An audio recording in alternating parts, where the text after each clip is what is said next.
ውድ ቻናላችን ቤተሰቦች እንኳን ወደ ቻናላችን በደህና መጣችሁ። ዛሬም ሊቨርፑል የሚመለከቱ የተለያዩ ዜናዎችን ይዤላችሁ መጥቻለሁ። በዛሬው ዕለት የምንመለከታቸው እንግዲህ ትናንትና አሌክሳንደር አርኖልድ እንግዲህ ወደ ሪያል ማድሪድ ለመግባት ተቃርቧል ተብሏል። ስምምነት ላይም ደርሷል ተብሏል። በዛ ዙሪያ እንግዲህ ማይክል ኦዌን አስተያየት ሰጥቷል እና አስቸጋሪ ውሳኔ ነው ብሏል። ይህን የምንመለከት ይሆናል። እንደዚሁም ደግሞ ሊቨርፑሎች አንድ የኤቨርተን ተጫዋችን እየተከታተሉ ይገኛሉ። እንደዚሁም ትናንትናም የተደረጉ ጨዋታዎች አሉ። ያን የምንመለከት ይሆናል። እስከ መጨረሻው ደቂቃ ድረስ አብራችሁኝ እንድትቆዩ በአክብሮት ጋብዛለሁ። ሰብስክራይብ፣ ላይክ፣ ሼርም እያደረጋችሁ የቻናሉ ቤተሰብ እንድትሆኑ እንደዚሁም ደውሏን በመጫን ደግሞ ሁልጊዜ ሊቨርፑል የሚመለከቱ የተለያዩ ዜናዎችን፣ ዘገባዎችን ይዤ ስመጣ ወደ እናንተ ቶሎ እንዲደርስ ማድረግ ትችላላችሁ ማለት ነው። አሁን በቀጥታ እንግዲህ ወደ ያስኩላችሁ ጉዳይ ይገባሉ። በመጀመሪያም እንግዲህ ትናንትና የተደረጉ ጨዋታዎችን እንመለከታለን። ትናንትና እንግዲህ የተለያዩ ጨዋታዎች ተደርጓል። ከነዚህ ከተደረጉት ጨዋታዎች መካከል እንግዲህ ከአፍሪካ ሀገራት እንግዲህ ለዓለም ዋንጫ ለማለፍ የተደረገ ጨዋታ ነበረ። ኢጅፕትን ከሴራሊዮን ያገናኘ ጨዋታ ነበረ። በዛ ጨዋታ እንግዲህ ግብጾች 1-2 በሆነ ውጤት ማሸነፍ ችለዋል። መሐመድ ሳላህም እንግዲህ ሙሉ 90 ደቂቃ መጫወት የቻለ ተጫዋች መሆን ችሏል። ሌላኛው የተደረገው ጨዋታ ደግሞ ከላቲን አሜሪካ እንግዲህ ወደ ዓለም ዋንጫ ለማለፍ የተደረጉ ጨዋታዎች ናቸው። በእነዚህ ጨዋታዎች እንግዲህ ኡራጋይ ከቦሊቪያ ጋር 0-0 በሆነው ውጤት ተለያይታለች። በዚህ ጨዋታ ላይ ደግሞ ዳርዊን ኑኔዝ እንግዲህ ተቀይሮ 46ኛው ደቂቃ ላይ ተቀይሮ መግባት ችሏል። ነገር ግን ምንም አይነት ጎል ማስቆጠር አልቻለም። ሌላኛው የተደረጉት ደግሞ ሌሊት ላይ የተደረገው አርጀንቲናን ከብራዚል ያገናኘ ጨዋታ ነበር። በዚህ ጨዋታ ላይ እንግዲህ አርጀንቲና 4-1 በሆነው ውጤት ማሸነፍ ችላለች። በዚህም ጨዋታ ማካሊስተር 37ኛው ደቂቃ ላይ እንግዲህ ጎል ማስቆጠር ችሏል። በዚህም ጨዋታ ላይ እንግዲህ እስከ 76ኛው ደቂቃ ድረስ መጮት ችሏል። አርጀንቲኖች እንግዲህ ወደ 2026 የዓለም ዋንጫ ማለፋቸውን ማረጋገጥ ችሏል። አራተኛ ክለብ መሆን ችሏል። ሌላኛው ጨዋታ ደግሞ ኮሎምቢያን ከፓራጓይ ያገናኘ ጨዋታ ነበር። በዚህ ጨዋታ እንግዲህ 2-2 በሆነው ውጤት መለያየት ችለዋል። ሉዊስ ዲያዝም እንግዲህ 1 ጎልና 1 አሲስት ማስመዝገብ ችሏል። በአንደኛው ደቂቃ ላይ የነበረ ጎሉን ያስቆጠረው። ከዛ 13ኛው ደቂቃ ላይ ደግሞ ጆን ዱራን ላስቆጠራት ግብ ደግሞ አመቻችቶ ማቀበል ችሏል። 2-2 በሆነ ውጤት ነው እንግዲህ ጨዋታውን የተጠናቀቀው። በዚህ ጨዋታ ላይ እንግዲህ ሉዊስ ዲያዝ ሙሉ 90 ደቂቃ መጫወት ችሏል። በጨዋታ ላይም እንግዲህ ኮከብ ተጫዋችም ተብሏል። 8.7 ሬቲንግም ተሰጥቶታል። ሌላኛው የተደረገው ጨዋታ ደግሞ በኤዥያ ሀገራት መካከል ነበር። ጃፓንን ከሳውዲ አረቢያ በተገናኙበት ጨዋታ 0-0 በሆነው ውጤት መጠናቀቅ ችሏል። ኤንዶ እስከ 74ኛው ደቂቃ ድረስ መጫወት ችሏል። እንደሚታወቀው እንግዲህ ጃፓን ወደ 2026 ያለፈች የመጀመሪያው ሀገር ነች። እነዚህ ጨዋታዎች ነበሩ ትናንትና የተደረጉት። በዚህም መሰረት እንግዲህ የሀገራት ጨዋታ እንግዲህ ተጠናቋል። ከዚህ በኋላም እንግዲህ ተጫዋቾች ወደ የሀገሮቻቸው ይመለሳሉ። ሊቨርፑል እንደሚታወቀው ሳምንት ከኤቨርተን ጋር የሚያደርገው ጨዋታ አለ።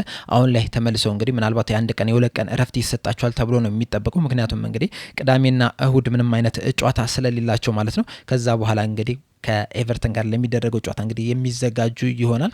ከወዲሁ እንግዲህ ወደ ሊቨርፑል የተመለሱ አሉ እነ አሊሰን፣ ግራቨንበርች እንደዚሁም ደግሞ የእንግሊዝ ብሔራዊ ቡድን ተጫዋቾችም የተመለሱ ተጫዋቾች አሉ። ሌሎችም እንግዲህ በቅርብ ቀናት ወደ ሊቨርፑል ይመለሳሉ ተብሎ ይጠበቃል። ከዛ በኋላ ለኤቨርተኑ ጨዋታም ይዘጋጃሉ ማለት ነው።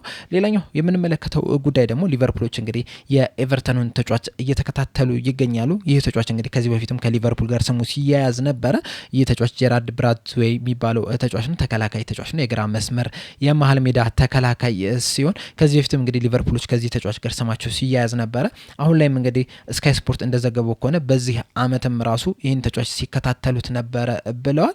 ዘንድሮ በእርግጥ ኤቨርተኖች ጥሩ አይደለም የነበሩት በተለይ ሻንዳች እያለ፣ ነገር ግን ዴቪድ ሞይስ ከመጣ በኋላ መከላከሉም ጠንካራ ነው የሆነው። ይህ ተጫዋችም እንግዲህ የመከላከሉ አንደኛው አካል ነው። በእርግጥ ያለፉትን አመታት ጥሩ መንቀሳቀስ ችሎ ነበር። ነገር ግን ጉዳቶች እንግዲህ ተደጋጋሚ ጉዳቶች እያጋጠሙት ትንሽ ሲቸገር ነበር። ምናልባት ያ ነገር ሊቨርፑሎች ከሱ እንዲርቅ ሊያደርጋቸው ይችላል። በተጨማሪም ደግሞ ለኤቨርተን ነው የሚጫወተው። ከ2020 ጀምሮ ለኤቨርተን መጫወት ጀምሯል እና ሊቨርፑሎች ከኤቨርተን ተጫዋች መግዛት ራሱ በጣም አስቸጋሪ ነው የሚሆንባቸው። የፕሪሚየር ሊግ ኤራ ከተጀመረ ጀምሮ ራሱ ሁለት ተጫዋቾችን ብቻ ነው ከኤቨርተን ወደ ሊቨርፑል ወይም ከሊቨርፑል ወደ ኤቨርተን እርስ በርስ የተሻሻጡትና በጣም ከባድ ያደርገዋል። ምክንያቱም ደርቢ ስለሆኑ ማለት ነው። እና ኤቨርተኖች እንግዲህ ለሊቨርፑል ይሸጡታል ተብሎ አይጠበቅም። ነገር ግን ከሸጡት ደግሞ በጣም በውድ ዋጋ ይሆናል ተብሎ ነው የሚጠበቀው። ምክንያቱም እስከ 2028-29 ድረስ ኮንትራት አለውና ትንሽ ከባድ ያደርገዋል። በተጨማሪም ደግሞ ሊቨርፑሎች ብቻ አይደለም ይህን ተጫዋች የሚፈልጉት፣ ማንቸስተር ዩናይትዶች ይፈልጉታል። ከዚህ በፊትም እንደውም 2 ጊዜ ጥያቄ አቅርበው ነበረ፣ ገንዘብ አቅርበው ነበረ። ኤቨርተን ኤቨርተኖች ውድቅ አደረጉት እንጂ ማንቸስተር ሲቲዎችም ይፈልጉታል ነው እየተባለ ያለው። ቶተናምም ይፈልጉታል እየተባለ ነው። ሪያል ማድሪድም እንግዲህ ይፈልጉታል፣ እየተከታተሉት ነው እየተባለ ነው ያለው። በእርግጥ ሪያል ማድሪዶች ከዚህ ተጫዋች ትንሽ ሊርቁ ይችላሉ። ምክንያቱም እንግዲህ ዲን ሁድሰንን እየተከታተሉ ነው ያሉት፣ እንደዚሁም ደግሞ ሳሊባንም እያዩት ነው ያሉትና ምናልባት ከዚህ ተጫዋች ይበለጠ እነዛን ሁለት ተጫዋቾች ለማስፈረም ጥረት ሊያደርጉ የሚችልበት ሁኔታ ሊኖር ይችላል። ስለዚህ በነዛ በሶስት ክለቦች ግን ይፈለጋል። እናም ኤቨርተኖች ልሽጥ ካሉ ከሊቨርፑል ይልቅ ለነዛ ለሶስት ክለቦች ወይም ደግሞ ለሌላ ክለብ መሸጥን ነው የሚመርጡትና ያ ነገር እንግዲህ አስቸጋሪ ሊያደርግባቸው ይችላል ለሊቨርፑሎች። በተጨማሪም ደግሞ ኤቨርተኖች እንግዲህ አዲስ ባለሀብት ይዟቸዋል አሁን ላይ። እንደዚሁም ደግሞ ከቀጣይ ሲዝን ጀምሮ በአዲሱ ስቴዲየማቸው ነው መጫወት የሚጀምሩት እና የተለየ ስትራቴጂ ሊያመጡ ይችላሉ ወይም ደግሞ የተለየ ግብ ሊያመጡ ይችላሉ። ለዋንጫ ለመፎካከር ሊያስቡ ይችላሉና እንደዛ የሚያስቡ ከሆነ ደግሞ ይህን ተጫዋች እንግዲህ ማቆየት ነው የሚፈልጉት። ገና ወጣት የሚባል ተጫዋች ነው፣ 22 ዓመቱ ነው። ከዚህ በኋላ በጣም ብዙ አመት ማገልገል ይችላልና ያንን ነገር በማሰብ እንግዲህ እሱ እንዳይለቅ ሊያደርጉ ይችላሉ እና ነገር ግን ሊቨርፑሎች እንግዲህ ይህን ተጫዋች እየተከታተሉት ነው ያሉት፣ ለረጅም ጊዜም እየተከታተሉት ነው የሚገኙት። በተለይ ሊቨርፑሎች አሁን ላይ እንግዲህ የተከላካይ መስመሩን ለማጠናከር አስበዋል። በግራ ክንፍ ተከላካይ ላይ እንግዲህ የተለያዩ ተጫዋቾችን እየተመለከቱ ነው ያሉት። እንደዚሁም ደግሞ በመሀል ተከላካይ የግራ መስመሩ ላይም ቨርጅል ቫንዳይክ ተተኪ የሚሆን እንደዚሁም ማሳረፊያ የሚችል ተጫዋች እንግዲህ እየተመለከቱ ነው የሚገኙት። ይሄ ተጫዋች እንግዲህ የመጀመሪያው ተጫዋች አይደለም። ዲን ሁድሰንን እየተከታተሉት ነው ከዚህ በፊት ተደጋጋሚ እንደተነገረው። እንደዚሁም በቅርብ የወጡ ዘገባዎች ደግሞ የባየር ሊቨርኩሰኑ ታንም ራሱ እየተከታተሉት ይገኛሉ ነው እየተባለ ያለው። ምናልባት ግን የእሱ ተጫዋች እድሜው ወደ 28-29 መጠጋቱ ምናልባት ሊቨርፑሎችን ሊያርቃቸው ይችላል ነው እየተባለ ያለው። ነገር ግን እዛ ቦታ ላይ ግን ለማጠናከር እንግዲህ የተለያዩ ተጫዋቾችን እየተመለከቱ ይገኛሉ። እንግዲህ ይህን ተጫዋችም እንግዲህ አንደኛው ከነዛ ከሚከታተሏቸው ተጫዋቾች መካከል አንደኛው ነው ማለት ነው። በመጨረሻም የምንመለከተው ደግሞ የሰሞኑ የትሬንት አሌክሳንደር አርኖልድን ጉዳይ ይሆናል። ትናንትና እንግዲህ በብሬኪንግ ኒውስ የወጡ ዘገባዎች ማታ ላይም እንግዲህ የሰራውላችሁ ዘገባ ነበረ። ወደ ሪያል ማድሪድ ለመሄድ እንግዲህ ተስማምቷል ነው እየተባለ ያለው። ይህንንም ዘገባ እንግዲህ የተለያዩ ሚዲያዎች የተለያዩ ጋዜጠኞች ሲቀባበሉት ነበር። በተለይ እነ ፋብሪዞ ሮማኖ፣ ዴቪድ ኦርሲንም ከዚህ በፊትም ሲናገረው ነበር። እንደዚሁም ደግሞ አሌክስ ክሩክ የቶክ ስፖርትም ዘጋቢ ሲናገረው ነበርና ስካይ ስፖርቶችም እንግዲህ ይህንን ነገር ዘግበውታልና ወደ ሪያል ማድሪድ የመሄድ ቻንሱ እንግዲህ በጣም የሰፋ ነው። ኦልሞስት ያለቀለት ጉዳይ ነው። ማርካም አስም ከዚህ በፊትም ሲዘግቡት እንደነበርና በዚህ ጉዳይ እንግዲህ ማይክል ኦዌን የሰጠው አስተያየት ነበርና በሰጠው አስተያየት ምንድን ያለው በጣም አስቸጋሪ ወይም ከባድ የሚባል ውሳኔ ነው ብሏል። ምክንያቱም እንግዲህ ይህ ተጫዋች የሊቨርፑል ደጋፊ ነው። ከልጅነቱ ጀምሮ ሊቨርፑልን ሲደግፍ ነው ያደገው። እንደዚሁም በሊቨርፑል እርከኖች ውስጥ ነው ያለፈውና ይህንን ክለብ ለመውጣት ሲያስብ እንግዲህ በጣም አስቸጋሪ ነው የሚሆንበት። እኔ ከዚህ በፊት ወደ ሪያል ማድሪድ ሲሄድ ከሊቨርፑል ወደ ሪያል ማድሪድ ሲሄድ እንግዲህ በጣም ተቸግሬ ነበረ። ያንን ነገር እስከምወሰንበት ሰዓት ድረስ በተለይ ደግሞ ሪያል ማድሪዶች እኔን ከጠየቁኝ ጀምሮ እስከምወሰንበት ሰዓት ላሉት 10 ቀናት እንግዲህ እንቅልፍ አልወሰደኝም ነበረ ብሏልና አሁንም ለአርኖልድ እንግዲህ በጣም ከባድ ውሳኔው ነው የሚሆንበት ብሏል። ተጨማሪ ማያይዞ የተናገረው ነገር ደግሞ ምንድን ነው? ልንወቅሰው ግን አይገባም። ምክንያቱም ይህ ተጫዋች አንድ ኬሪየር ብቻ ነው ያለው። በዚህ ኬሪየሩ ደግሞ የተለያዩ ነገሮችን ለሞከር ካለ መብቱ ነው፣ መወቀስም የለበትም።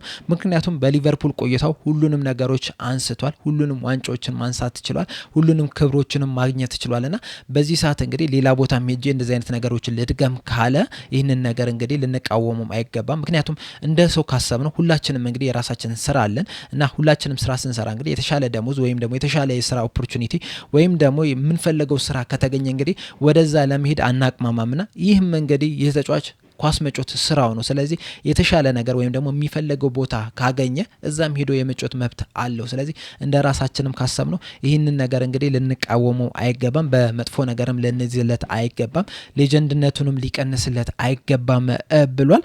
በተጨማሪም ደግሞ አያይዞ የተናገረው ነገር ምንድን ነው? ይህ የዝውውር እንግዲህ በገንዘብ ጉዳይ አይመስለኝም። ምክንያቱም በሊቨርፑል ቢቆይ ከማድሪድ ከሚከፍለው የተሻለ ክፍያ ሊያገኝ ይችላል እና ይህ የገንዘብ ጉዳይ ሳይሆን የተለየ ነገርን ከማየት አንጻር የተለየ ቦታ ሄዶ ከመሞከር አንጻር ከእንግሊዝ ውጪ ሄዶ ከመጮት አንጻር ነው ሊሆን የሚችለው ወይም ደግሞ ከብራንድም አንጻር ሊሆን ይችላልና በተለያዩ ምክንያቶች ነው የሚሆነው እንጂ በብር ጉዳይ አይመስለኝም ብለዋል። እና እኔም ወደ ማድሪድ ሲሄድ እንግዲህ አስቤ ነበር 2 ዓመት ቢያንስ ሌላ ነገር ልሞክር፣ እዚህ ሄጄ ልጫወት፣ ከዛ በኋላ ወደ ሊቨርፑል መጥቼ ቀሪውን ህይወቴን እዛ ብቆይ ይሻለኛል የሚል ሀሳብ ነበረኝ። ነገር ግን ያ ነገር እንግዲህ ሀፕን አላደረግም። እንደሚታወቀው ማይክል ኦዌን እንግዲህ 2004 ላይ ነበር ወደ ማድሪድ ሄደው ከዛ በኋላ 2005 ወደ ኒውካስል ተመልሷል። አንድ አመት ቆይቶ እና በዛ ሰዓት እንግዲህ ወደ ሊቨርፑል ለመመለስ ጥያቄ አቅርቦ ነበር። ነገር ግን ሊቨርፑሎች ስላልተቀበሉት ነው ወደ ኒውካስል የሄደውና እንደዛ አይነት ሀሳብ ነበረኝ 2 አመት በማድሪድ ተጫውቼ ከዛ በኋላ ወደ ሊቨርፑል መመለስ።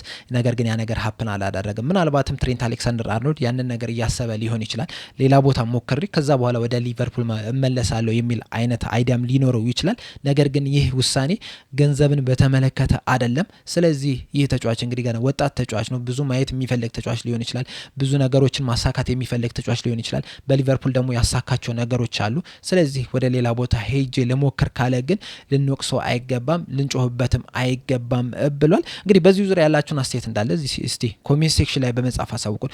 ምናልባት የሆነ ፖይንት ያነሳው ነገር ምንድነው? ሁላችንም እንግዲህ በስራ ህይወታችን የሆነ ነገር የምናስበው ነገር አለ። አሁን ለምሳሌ ሌላ ቦታ ተጨማሪ ከፍተኛ ክፍያ የሚከፍለን ካለ ወደዛ መሄዳችን አይቀርም። እንደዚሁም ደግሞ አሁን የምንሰራበት ቦታ እንግዲህ ካልተመቸንና ሌላ የምንወደው ስራ እንግዲህ ክፍት ከሆነ ወደዛ ለመሄድ እንግዲህ አናቅማማምና በዛ መንገድ ካየነው ምናልባት ትክክል ነው ሊል ይችላል። ነገር ግን ደግሞ እንደ ሊቨርፑል ደጋፊነታችን ደግሞ ምንም አይነት ነገር ምክንያት ቢደረድር ልንቀበለው አንችልም። ምክንያቱም ከልጅነቱ ጀምሮ እንግዲህ በሊቨርፑል ነው የቆየው። ሁላችንም ለሊቨርፑል መጫወት እንፈልጋለን። የሁላችንንም ህይወት ነው እሱ እየኖረ ያለውና ለሁላችንም ደግሞ ለሊቨርፑል ደጋፊዎች ከሊቨርፑል የሚበልጥ ምንም አይነት ክለብ የለምና ከዛ አንግል ካየነው ደግሞ ልንቃወማለን። እስቲ በአጠቃላይ ያላችሁን አስተያየት እንዳለ ኮሜንት ሴክሽን ላይ በመጻፍ አሳውቁን። እንግዲህ ይህን ሰሞን በተደጋጋሚ በዚህ ተጫዋች ዙሪያ እንግዲህ መነሳቱ አይቀርም። በእርግጠኝነት ምነግራችሁ ከኤቨርተን ጨዋታ በፊትም ባለው የፕሬስ ኮንፈረንስ አሰልጣኝ አርነ ስሎትን መጠየቃቸው አይቀርም። እሳቸውም እንግዲህ እንደ ሁልጊዜውም እንግዲህ ሸፋፍነውት ሊያልፉ ይችላሉ ወይም ደግሞ እኔን አይመለከተኝም ሊሉ ይችላሉ። እንግዲህ የምንመለከተው ነገር ይሆናል። ነገር ግን ከዚህ በኋላ በተደጋጋሚ በዚህ ዙሪያ ግን የምንሰማቸው ወሬዎች፣ ዜናዎች ሊኖሩ ይችላሉ። ያንን መጠበቅ ነው። እንግዲህ በአጠቃላይ ዛሬ ያስኩላችሁ ይህንን ይመስላል። በቀጣይ በሌላ እስከምንገናኝ ድረስ ሰብስክራይብ፣ ላይክ፣ ሼር ማድረግ እንዳትረሱ። ቻው